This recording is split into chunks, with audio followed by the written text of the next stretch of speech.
Bonjour les gens, je fais cette petite vidéo pour parler de la roue jockey dure et la roue jockey gonflable. Celle-ci c'est une double. Je préfère que la caravane repose sur deux roues gonflables plutôt qu'une seule.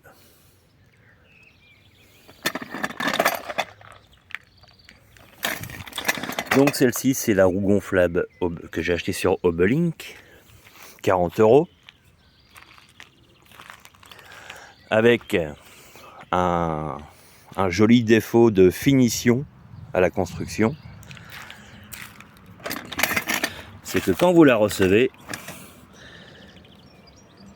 eh bien à ce niveau de l'axe et de la roue, il y a beaucoup de jeu. Bon, ici vous en voyez pas beaucoup parce que j'ai ajouté, regardez l'épaisseur de cette rondelle, j'ai ajouté cette rondelle de ce côté-ci et la même chose de l'autre côté. Donc déjà vous voyez un peu le jeu que ça peut combler. Et on voit la toute petite fine là au milieu entre les deux. Il y avait seulement ça.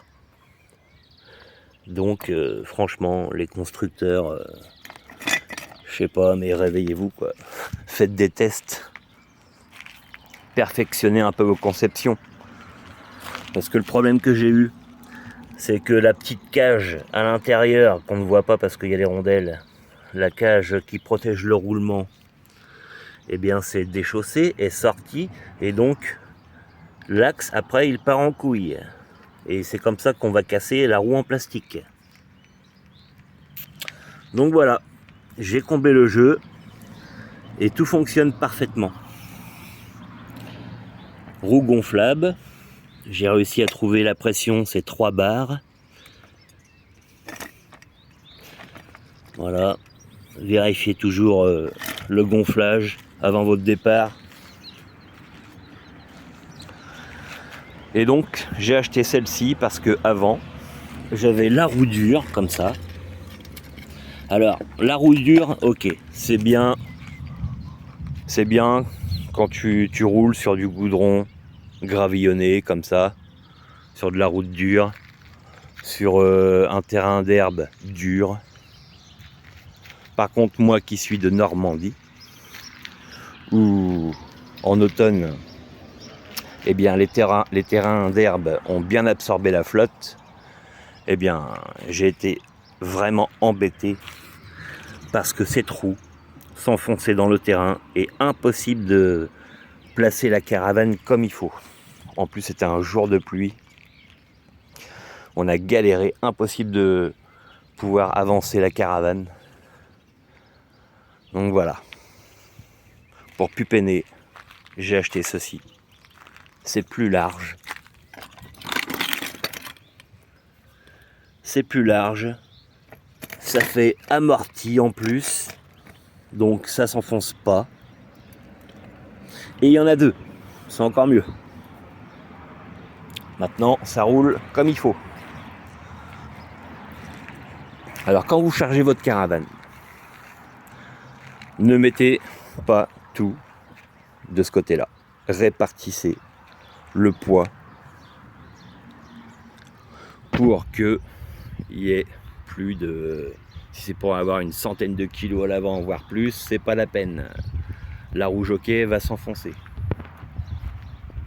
Donc répartissez bien votre matériel dans la caravane, mais avant, mettez tout dans la voiture. Tout ce qui est les bouteilles, les courses, les vêtements, tout ce que vous pouvez mettre dans la voiture, mettez-le dans la voiture pour alléger la caravane. C'est mieux pour la route. Il faut éviter quand même les explosions de pneus à cause des surcharges. Ça serait dommage.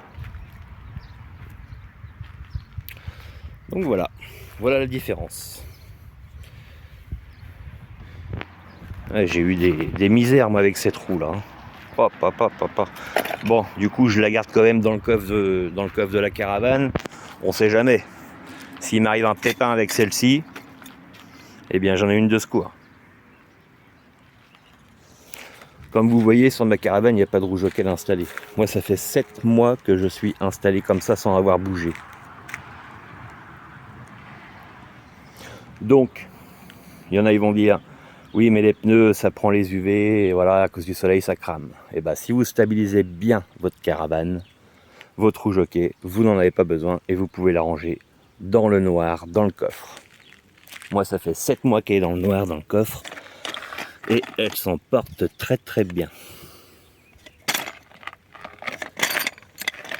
Ça roule super. Ça, c'est du tout-terrain. Que ça, même sur les graviers, parfois, ça peut craquer. Parfois, ça a du mal quand on veut tourner.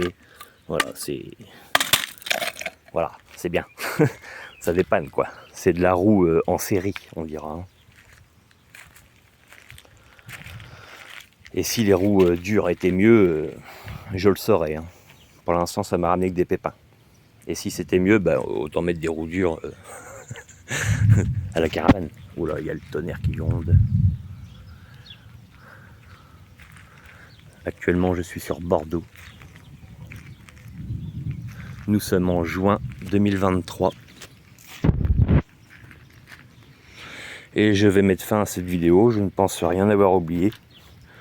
Surtout si vous avez acheté cette roue jockey gonflable sur Obelink, mettez obligatoirement des rondelles. Après, rien n'empêche de faire passer le message à Obelink pour améliorer leur matériel.